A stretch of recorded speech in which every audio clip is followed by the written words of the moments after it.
एकदा बाळासाहेबांच्या त्या खोलीमध्ये जाऊन तिथे हात ठेवून शपथ घेऊन महाराष्ट्रासमोर सांगावं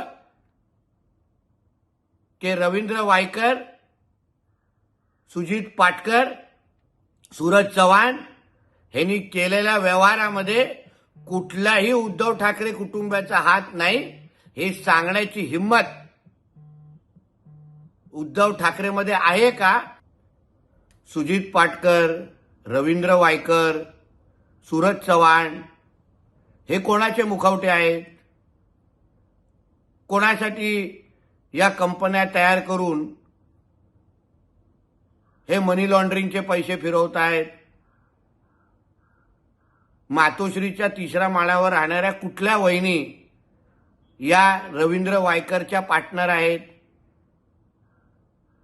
अजून किती शिवसैनिकांचा बळी हे उद्धव ठाकरे आणि त्यांचं कुटुंब घेणार आहे? स्वतः भ्रष्टाचार करायचा, पैसे कमवायचे आणि मग ते पैसे बाहेरगावी पाठवायचे आणि कारवाई होत असताना मग कधी रवींद्र वायकर, मग कधी सूरज चव्हाण, मग कधी पुण्या पारेख, पण कधीतरी उद्धव ठाकरे, आदित्य ठाकरे आणि कुटुंबांनी सांगावं की नाही, हे आम्ही पैसे घेतले होते, आमच्या नावाने पैसे फिरले होते, हे जे काय प्रॉपर्ट्या जोगेश्वरीमध्ये बांधतात 5 स्टार हॉटेल, ह्याच्यामध्ये आम्ही पार्टनर आहोत. एकदा बाळासाहेबांच्या त्या खोलीमध्ये जाऊन तिथे हात ठेवून शपथ घेऊन महाराष्ट्रासमोर सांगावं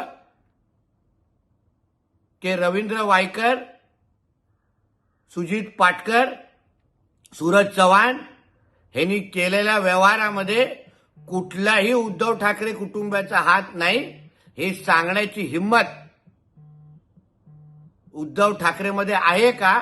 हा प्रश्न मला आजच्या निमित्ताने त्यांना विचारायचा आहे.